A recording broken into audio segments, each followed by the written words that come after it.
Salut, moi c'est Gauthier et je fabrique des trucs. Aujourd'hui, je vais tout vous expliquer sur les différents outils que vous voyez sur cette table. Et oui, parce que pour les néophytes, ça fait peut-être aucune différence, mais là, on a des outils qui sont pour des utilisations différentes. Une perceuse visseuse à percussion, une perceuse à percussion et un perforateur. Si vous n'y connaissez rien dans tous les mots que je viens de vous décrire, cette vidéo est faite pour vous et j'espère que même pour les personnes qui ont déjà entendu parler de ces mots, ça vous permettra de vous apprendre des trucs. Allez, tout de suite, générique.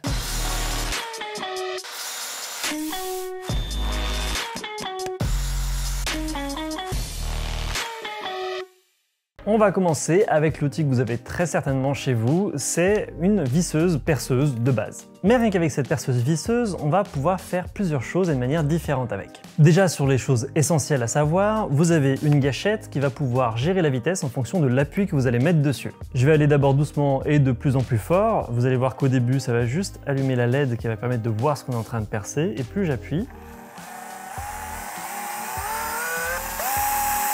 et plus la vitesse va augmenter. En plus de ça, vous avez au-dessus de votre perceuse visseuse un bouton qui va permettre de modifier la vitesse de manière importante. Donc là, vous voyez, c'est vitesse 1 et vitesse 2. Je vous montre ça de manière plus explicite sur une planche. Là, je suis à fond en vitesse 1.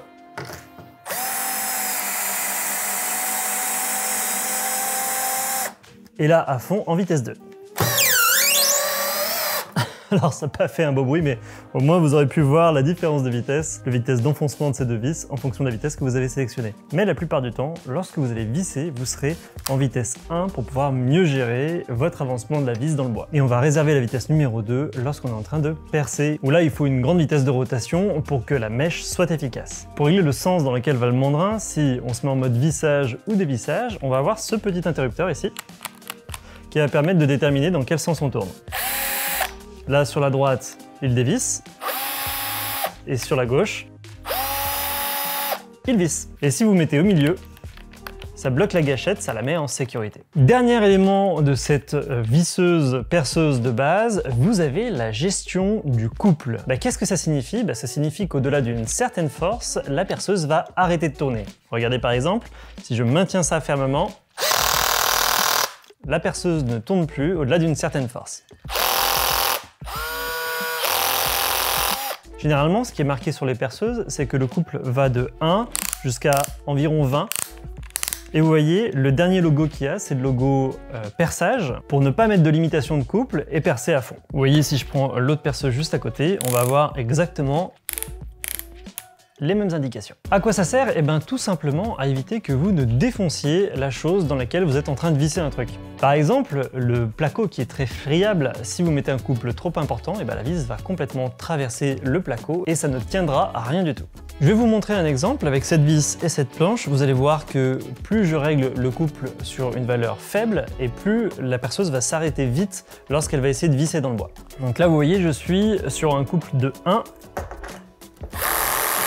Et la perceuse n'a pas assez de couple pour pouvoir faire rentrer la vis dans le bois. Je vais mettre à 5.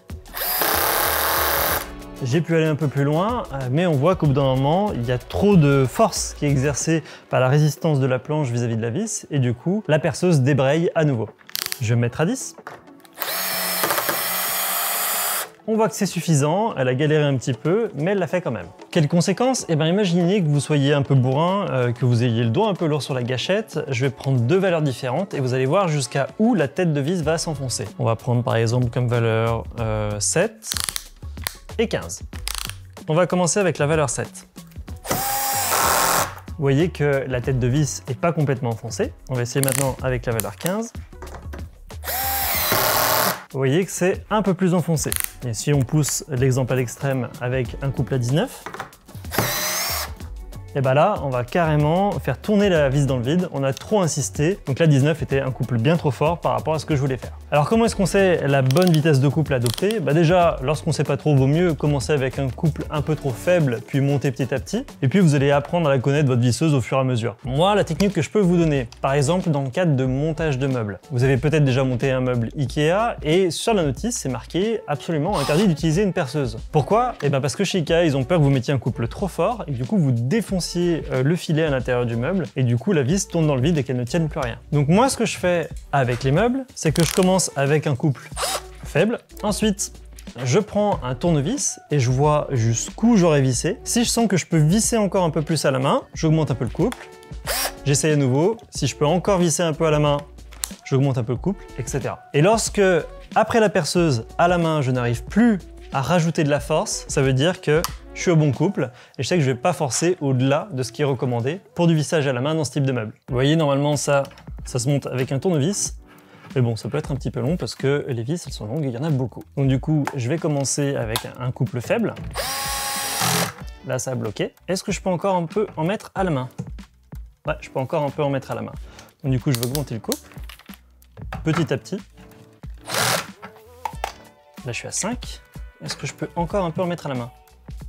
Ah non. Donc là, je sais que pour cette vis, avec ce diamètre dans ce meuble-là, je vais me limiter à un couple de 5. Pour le reste des vis, je sais que ce sera suffisamment vissé vu que je peux pas en rajouter à la main et que c'est ce qui est préconisé pour ce type de meuble déjà tout construit. Et qu'en même temps, je ne mette pas trop de couple, ce qui risquerait d'abîmer le fil de la vis à l'intérieur du meuble. Voilà, c'est comme ça que je gagne beaucoup de temps sur tout ce qui est montage de meubles préfabriqués. Ça va beaucoup plus vite lorsqu'on connaît le bon couple à utiliser et qu'on a des tonnes de meubles à monter lors d'un déménagement par exemple. Comment est-ce qu'on fait si vous voulez changer l'embout de la perceuse ou même si vous voulez juste en mettre un la première fois que vous avez une perceuse qui arrive chez vous? Au début, je le faisais mal, c'est-à-dire que pour enlever l'embout, je tenais le mandrin et j'appuyais sur la gâchette dans le sens de dévissage pour l'enlever et dans le sens du vissage pour le bloquer. Ça donnait ça.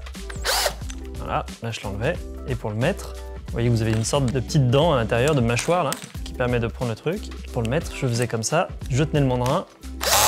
Voilà. Sauf qu'il y a des fois où le couple est réglé un peu trop fort et je me brûlais les mains. Donc comment est-ce que vous devez faire pour faire ça sans trop vous prendre la tête? Déjà, vous pouvez le faire manuellement, comme je viens de le faire auparavant. C'est-à-dire que vous pouvez juste prendre le mandrin, hop, dévisser, mettre l'embout, revisser et serrer pour pouvoir bien être sûr que l'embout ne bouge pas. Sauf que, vous avez vu, c'est un peu fastidieux lorsqu'on fait tout à la main. Donc du coup, on va faire un mélange des deux techniques. C'est-à-dire que lorsqu'on va desserrer, on va commencer à desserrer avec la main. On va pouvoir faire le reste avec la perceuse. Et lorsqu'on va serrer, on va commencer à faire le début du serrage avec la vitesse de la perceuse. Et à la fin, on va serrer à la main pour éviter de se brûler la main comme ça m'est arrivé avant. Alors, au-delà des embouts pour pouvoir visser, vous allez pouvoir mettre 3 types de forêts dans cette perceuse visseuse. Le premier type de forêt, ça va être des forêts bois. Alors les forêts bois, ils ont une petite pointe. Ça permet de piquer dans le bois au début lorsqu'on va commencer à percer. Du coup, ça permettra de rendre la mèche plus stable. Et ensuite, ça va découper des petits morceaux de bois au fur et à mesure. Et ça va les évacuer avec les stries de la mèche. Pour l'installer dans la perceuse, c'est pareil. C'est bon, c'est installé. Ensuite, vous avez des forêts type métal. Là, c'est des forêts qui n'ont pas de pic, mais directement le bout de la mèche. Je sais pas comment décrire ça, vous allez voir ça en caméra. Et les forêts pour percer le métal, c'est aussi des forêts qu'on appelle HSS. Et vous avez en dernier les forêts pour la pierre ou tout ce qui est très très dur. Vous pouvez les reconnaître parce qu'ils ont une forme plus rectangulaire en bout de mèche. Et voilà, vous avez tout sur la perceuse visseuse standard. Et justement, ces forêts pierres me permettent de faire une superbe transition pour vous expliquer pourquoi j'en ai une deuxième sur batterie. Celle-là, en plus de visser, percer, elle a également une option qui permet de faire percussion. Vous voyez, sur cette position, on voit un forêt, c'est pour le perçage. Sur cette position, on voit une vis, c'est pour le vissage. Et enfin, on a un petit marteau pour la percussion. Petite particularité technique, vous voyez que contrairement à la perceuse visseuse précédente, qui a le mandrin qui ne bouge pas, vous allez avoir le mandrin d'une visseuse perceuse à percussion qui lui bouge. Vous entendez ? En fait, quand on le met dans ce mode, il va faire des mouvements de va-et-vient qui vont donner des impulsions lorsqu'on va particulièrement percer dans la pierre ou toute autre matière dure. C'est pour ça que je vous disais que ces forêts pierres étaient une excellente transition, parce que c'est ce qu'on va utiliser pour par exemple percer un moellon. Hop, même système. Alors attention, cette perceuse à percussion ne va fonctionner que sur des matières qui sont légèrement dures, on va dire. Tout ce qui est matière creuse, moellon, briques, etc., ça va passer. Mais au-delà, on aura besoin d'un perforateur. Et ça, c'est ce qu'on verra tout à l'heure. Et ça tombe bien, parce que j'ai justement un moellon à disposition. Je me mets en vitesse 2 pour tout ce qui est perçage, je me mets en couple maximum et surtout sur la position percussion. Et lorsque vous allez percer un trou, il faudra faire attention à ne pas être comme moi, je fais ça pour vous montrer, c'est-à-dire qu'il faudra vous mettre bien droit, que ce soit droit comme ça et droit comme ça, verticalement et horizontalement. Et ensuite, il n'y a plus qu'à percer. Vous voyez, ça j'aurais pas pu le faire avec une perceuse visseuse standard. Il faut qu'elle soit à percussion pour que ce soit aussi facile de percer ce type de trou. Bien, je reviens. Voici un autre exemple qui vous montre que justement, parfois, la percussion, c'est pas suffisant pour ce qu'on a à percer.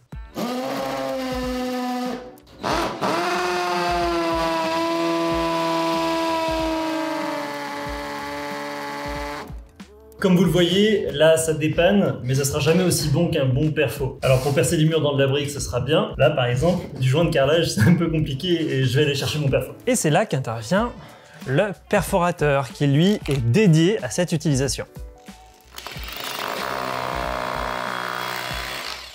Comme dans du beurre. Pour vous le présenter de manière globale, vous allez voir, c'est très simple. Vous avez une position pour pouvoir percer, une position pour pouvoir percer en même temps qu'il y a une perforation, c'est-à-dire l'appareil qui fait des va-et-vient pour vraiment donner des impulsions dans ce qu'il est en train de percer. Et enfin, une dernière position qui permet uniquement d'avoir des impulsions sans faire tourner le mandrin. Et comme vous avez pu le voir sur les images précédentes, c'est beaucoup plus facile lorsqu'on est dans du matériau très dur. La particularité des perforateurs nouvelle génération, c'est qu'il y a un type de mèche un peu spécial pour aller avec. Oui, c'est très marrant comme bruit. Ce sont des forets SDS. Vous voyez, c'est marqué juste ici. Les forets SDS, ils vont se mettre beaucoup plus facilement qu'un forêt standard. Vous avez juste à tirer le mandrin, trouver où est la position de la mèche, relâcher le mandrin, et là, ça bouge plus. Et là, vous pouvez entendre au bruit que ça fait un peu plus de boucan, c'est normal. Déjà, c'est directement branché à la prise, et en plus, il y a besoin d'une puissance un peu plus importante pour arriver à percer plus vite dans des matières très dures.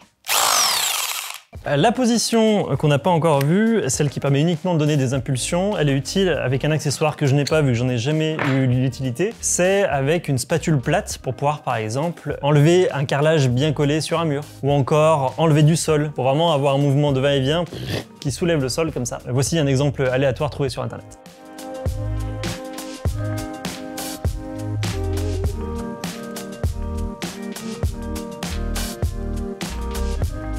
Ce perforateur, vous pouvez l'utiliser avec une poignée, alors ça sera quand même mieux en termes de position pour pouvoir être plus précis et pouvoir appuyer avec plus de force. Et il y a un dernier outil sur la table qu'on n'a pas touché, c'est une perceuse filaire. Alors vous allez me dire à quoi ça sert d'avoir une perceuse filaire alors que j'ai déjà deux perceuses portatives? Et bien tout simplement parce que, étant donné qu'elle est reliée sur le 220, elle est beaucoup plus puissante. Et si par exemple vous prenez ce type d'outil pour mélanger de la peinture ou des matières épaisses, vous n'allez pas faire long feu avec une perceuse sur batterie. Non seulement vous risquez de flinguer la batterie en 2 secondes, mais en plus il se peut que vous n'ayez pas assez de puissance disponible et que tout simplement ça n'arrive pas à tourner si la matière est trop visqueuse. C'est exactement ce qui m'est arrivé lorsque j'ai voulu mélanger dans des gros bidons de peinture et donc je suis allé acheter ça. Oui bien, c'était utilisé pour mélanger de la peinture vu la décoration qu'il y a sur ma perceuse et ça m'a permis de mélanger très rapidement et très simplement ma peinture qui était assez visqueuse. Vous avez un petit bouton lock sur le dessus qui sert à bloquer le mandrin si jamais vous devez visser ou dévisser pour le fixer. Et celle-ci fait également percussion comme celle qu'on a vue juste avant. Et on sent qu'il y a quand même plus de puissance.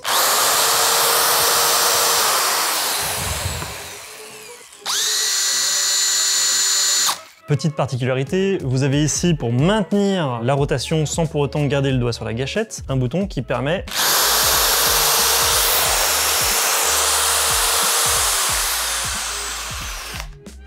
de maintenir la gâchette enfoncée. Vous avez juste à réappuyer sur la gâchette pour que ça débloque ce bouton de maintien. Donc vous voyez, il n'y a rien de superflu sur cette table, sauf peut-être cette visseuse à bas coût que j'ai achetée il y a longtemps et j'ai regretté finalement d'avoir pas acheté tout de suite une visseuse de qualité. Donc si je vous recommande quelque chose, c'est déjà commencer par ce type de perceuse visseuse à percussion. Ça vous dépannera si vous avez un petit truc à percer même avec de la percussion. Et ensuite, si vous avez des besoins plus spécifiques, perceuse filaire, perforateur pour des matières très dures. Celle-là, c'est le meilleur rapport qualité-prix que j'ai pu trouver sur le marché avec 2 batteries, le chargeur rapide, la perceuse visseuse et divers accessoires. Je la trouve à 80 € sur Amazon. Avec cette perceuse, vous avez une petite pochette qui est vendue et vous avez également un accessoire que je trouve génial. C'est ça.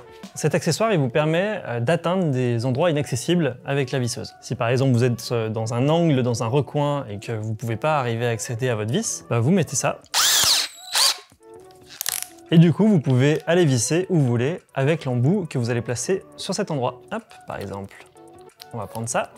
Vous voyez, si je veux visser comme ça, je peux visser comme ça. Si je veux visser comme ça, je visse comme ça. Également, un accessoire qui n'est pas fourni avec cette visseuse, mais que j'ai acheté à part, c'est un renvoi d'angle. Alors c'est le même principe, sauf que c'est juste pour le renvoi d'angle à 90 degrés. Donc je vais pouvoir mettre ça là-dedans. Et vous voyez, c'est la même chose, mais pour les angles.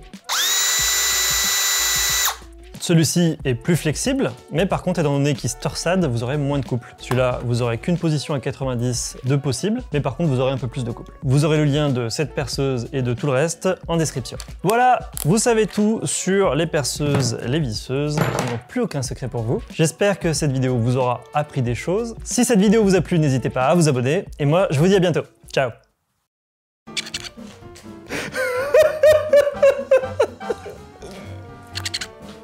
On dirait qu'il y a un poussin qui est en train d'être écrasé, tu sais.